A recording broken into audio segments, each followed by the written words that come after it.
नमस्कार। स्वागत है आपका द न्यूज़ लॉन्चर पर। मैं हूं अशोक वानखड़े। लेकर आया हूं आपका अपना कार्यक्रम द एक्स-रे। बड़ी अजीब स्थिति है।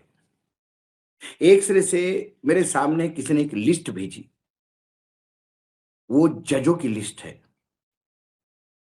कि इलाहाबाद हाई कोर्ट में कितने जज हैं, इलाहाबाद बेंच पे और लखनऊ पे।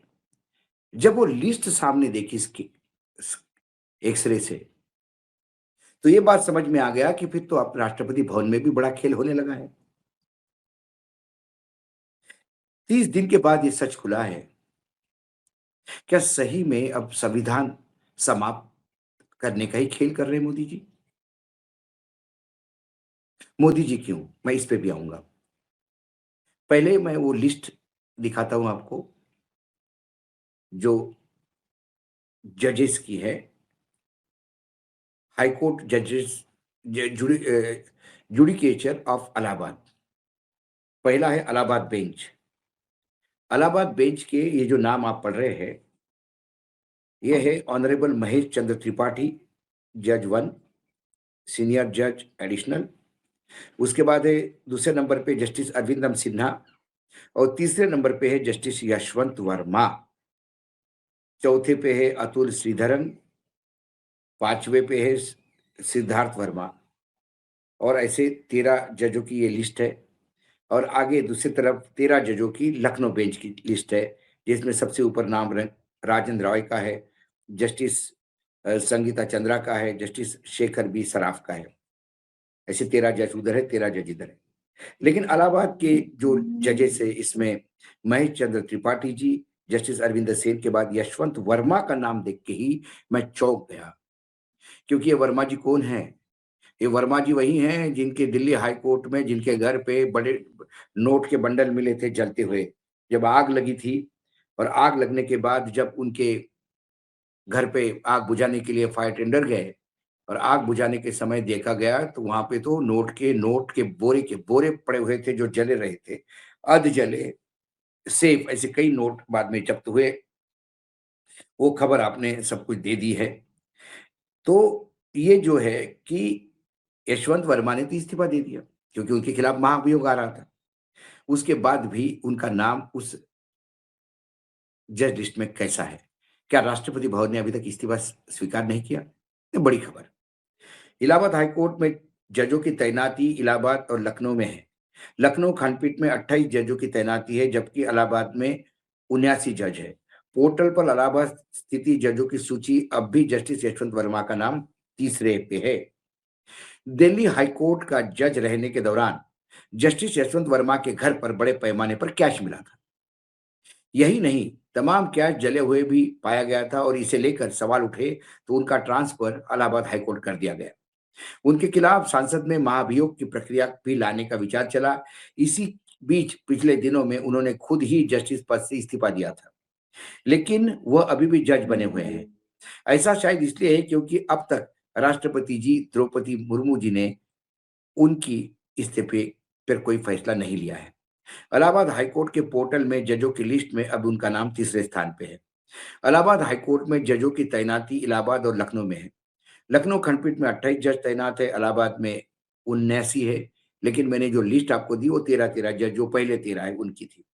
हाईकोर्ट के पोर्टल पर इलाहाबाद स्थित जज की सूची में अब भी जस्टिस यशवंत वर्मा का नाम तीसरे स्थान पे है।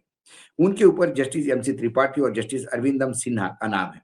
ऐसा शायद इसलिए है क्योंकि अब तक जस्टिस यशवंत वर्मा का इस्तीफा लंबित है और उस पर कोई फैसला नहीं हो सका। जस्टिस वर्मा ने 9 अप्रैल को राष्ट्रपति के नाम पत्र लिखकर इस्तीफा दे दिया था। 9 अप्रैल।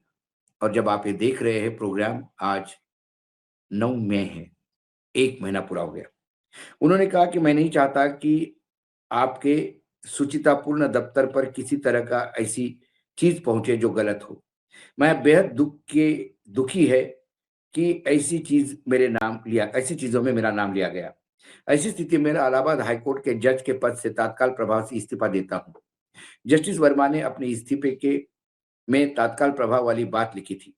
ऐसे में नियम के अनुसार उन्हें तत्काल ही जज की लिस्ट से हटा देना चाहिए।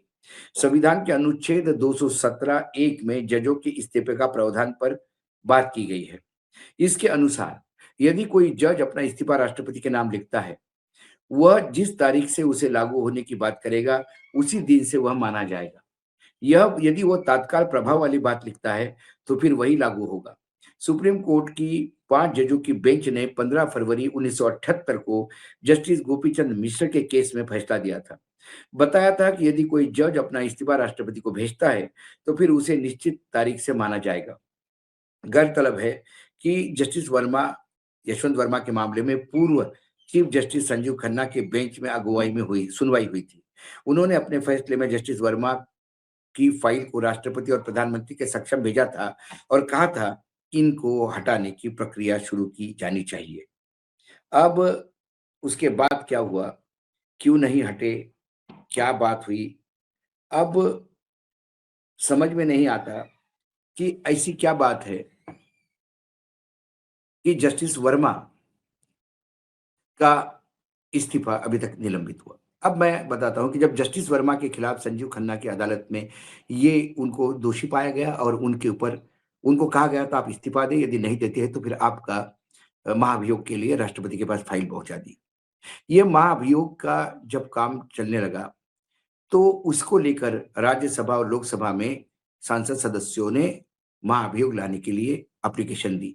जितने सांसद चाहिए उतनी सिग्नेचर थी। इसी बीच में उपराष्ट्रपति धनखड़ साहब ने उसे राज्यसभा में सुनवाई के लिए ले लिया गया। सरकार चाहती थी, जो बाद में समझ में आया, कि ये लोकसभा में बात आ जाए महाभियोग और सरकार ये बताए कि वो भ्रष्टाचार के खिलाफ कड़ा रूप अपना रही है और यूनानिमसली इसको महाभियोग को पास किया जाए। इसी बीच धनखड़ साहब अड़े हुए थे कि वो राज्यसभा में हैं। ये टसल इतनी बढ़ी कि धनखड़ साहब को पद से इस्तीफा देना पड़ेगा। रातों-रात धनखड़ साहब जो स्वस्थ थे, अभी भी बैडमिंटन खेलते हैं, उन्होंने बता दिया कि उनकी स्वास्थ्य की मतलब एक रात में उपराष्ट्रपति पद से इन्होंने इस्तीफा दिया और वो चले गए। उसके बाद नए राष्ट्रपति आ गए। उसके बाद महाभियोग की तैयारी चलती रही। इसी बीच जब उनको लगा कि ये महाभियोग होने ही वाला है, इसी बीच उन्होंने तुरंत इस्तीफा दे दिया। इस्तीफा मुर्मू जी के पास दिया। इस्तीफा को दिए हुए आज 30 दिन हुए। तत्काल प्रभाव से बोला गया, लेकिन इस्तीफा नहीं हुआ। क्यों नहीं हुआ? क्या कोई क्योंकि हमने इसमें मोदी जी का नाम इसलिए लिया क्योंकि राष्ट्रपति ये मंत्रिमंडल पे के अनुशंसा पे ही ये सारे काम करती है। तो क्या मंत्रिमंडल ने अभी तक वो इस्तीफा एक्सेप्ट करने की बात नहीं की? तो फिर जस्टिस यशवंत वर्मा को कौन बचा रहा है? क्या जस्टिस वर्मा के घर मिला हुआ कैश, पैसा, इसको लेकर सत्ता पक्ष के कुछ लोग इसमें इन्वॉल्व हैं? सवाल यही उठता है। क्या इसमें कुछ लोग इन्वॉल्व हैं? क्या इसमें वो पैसा जो था वो जस्टिस वर्मा का नहीं था, किसी ने वहाँ पार्क किया हुआ था? क्योंकि कहते हैं कि जज साहब के यहाँ इनकम टैक्स, सीबीआई, ईडी की रेड नहीं होती। ये तो अग्नि देवता प्रकोपित हुई, उनको लगा भ्रष्टाचार बहुत ज़्यादा हो गया और उन्होंने ये रास्ता दिखा दिया। पहले दिन से ही ये मामला डावाडोल था। जब कैश मिला और अजले नोट मिले, इसका जब वीडियो आया, इसके पहले अब ये हुआ कि सुप्रीम कोर्ट ने कहा कि नहीं ऐसा कुछ नहीं है, हमने तो उन्होंने हमको ट्रांसफर मांगा था, इसलिए यशवंत वर्मा का हमने ट्रांसफर इलाहाबाद कोर्ट किया, उनकी अनुशंसा पे किया। उसके बाद जब वीडियो मार्केट में सर्कुलेट होने लगा, तो पुलिस और फायर डिपार्टमेंट ने हाथ ऊपर कर दिए कि हमको कोई जानकारी नहीं इस बात की। लेकिन फिर सुप्रीम कोर्ट ने पता नहीं कहीं न कहीं सुप्रीम कोर्ट का विवेक जगा और उन्होंने कहा कि नहीं, ये बहुत गंभीर मामला है और इसमें कोलिजियम की मीटिंग हुई और उनके खिलाफ इंक्वायरी ऑर्डर हो गई और फिर उसके बाद उनके खिलाफ केस चला। पहले दिन से ये मामला रफा-दफा करने का प्रयास किया जा रहा था। जिस जिस हिसाब से दिल्ली पुलिस ने हाथ उठा लिए, जिस हिसाब से फायर ब्रिगेड ने नरोवा कुंजरों वाली बात करना शुरू कर दी, तभी से लग रहा था कि ये पैसा है किसका? तभी लोग कह रहे थे कि ये पैसा किसी अकेले यशवंत वर्मा का नहीं, किसी ने पार्क भी किया होगा। इसीलिए यशवंत वर्मा कह रहे थे कि पैसा मेरा नहीं है। तो क्या ये पैसा किसी पॉलिटिशियन का है? क्या ये पैसे में कोई सत्ता पक्ष के लोग लिप्त हैं, जो यशवंत वर्मा को बचाना चाहते हैं? इसीलिए जब महाभियोग आया, उसके पहले जब केस चल रहा था तब ये जब महाभियोग आया तो ये बताया गया कि नहीं, अब वो इस्तीफा दे रहे हैं। जब इस्तीफा दिया तो अभी तक सैंक्शन नहीं हुआ, 30 दिन हो गए। जबकि कानून ये कहता है, संविधान ये कहता है कि इस्तीफा यदि समय के अनुसार लिखा हो कि इस डेट से वो लागू होने जाना चाहिए, उसी डेट से वो इस्तीफा लागू होता है। यहाँ तो उन्होंने तत्काल प्रभाव से कहा, इसका मतलब ये 9 अप्रैल को ही लागू हो जाना चाहता, 10 तारीख को तो वो छुट्टी हो जानी चाहिए थी। लेकिन 9 अप्रैल से 9 मई तक क्या केंद्र सरकार इस इस्तीफे की लाइन चेक कर रही है कि शब्द स्पेलिंग चेक कर रहे हैं? क्या इस इस्तीफे की सिग्नेचर का सत्यापन कर रही है कि वाक़ई वर्मा जी ने भेजा है या किसी ने भेजा? और यदि ये इस्तीफा सैंक्शन नहीं हुआ, तो फिर महाभियोग क्योंकि आपने पूरा सत्र निकलने दिया, एक विशेष सत्र जो आया, जो महिला आरक्षण बिल की जो नौटंकी चली, वो सत्र भी निकलने दिया और फिर आपने महाभियोग टाल दिया। क्या इनको भी जस्टिस यादव जैसा रिटायरमेंट तक वहाँ बैठाने का सरकार की मनीषा है, ताकि तेरी भी चूप, मेरी भी चूप? क्या ये जनता की आँखों में धूल झोंकने का काम चल रहा है कि महाभियोग रोका क्योंकि इस्तीफा दिया और इस्तीफा जो है, वो अभी सैंक्शन ही नहीं हुआ? कितने जगह पे खेल होगा? कभी राज्यपाल कहता है कि मैं अभी नहीं करूँगा। यही राष्ट्रपति जी है हमारी मुर्मू जी, इनको बड़ी आहत हो गई थी। जब सुप्रीम कोर्ट ने कहा था कि आप यदि बिल आता है किसी विधानसभा का, तो 6 महीने के अंदर आप उसपे रिजेक्ट करें या पास करें, जो कुछ भी करना है डिसीजन ले लें।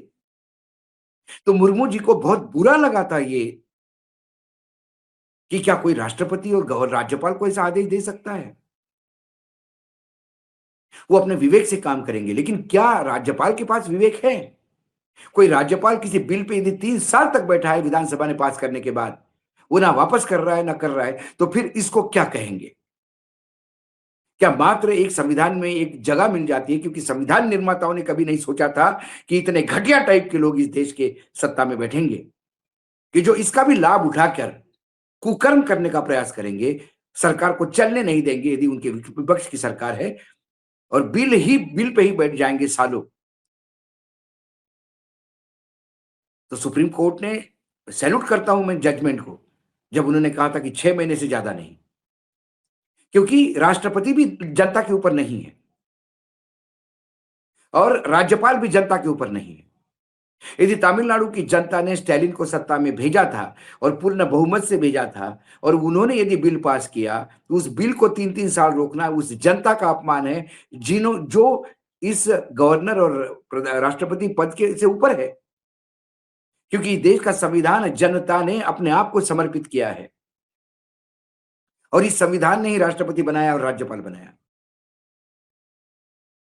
तो यदि राष्ट्रपति के पास ये नहीं है कि कब वो इस्तीफा एक्सेप्ट करे, लेकिन सुप्रीम कोर्ट ने व्यवस्था दी थी,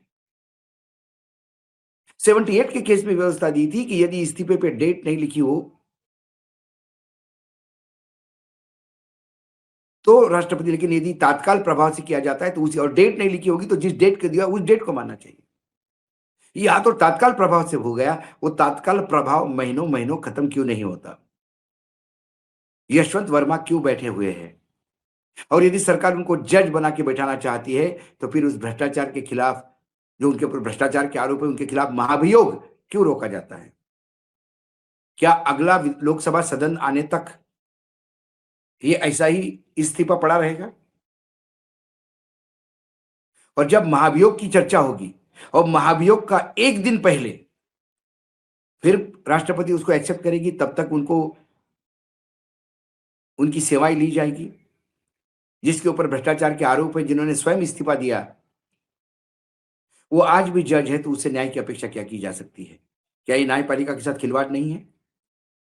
द्रौपदी मुर्मू जी जब भूषण गवई के शपथ के बाद रेफरल पूछ सकती है, तो आज देश उनको पूछ रहा है कि किस अधिकार से 1 महीने पे आप यहां बैठी हुई है इस इस्तीफे पर।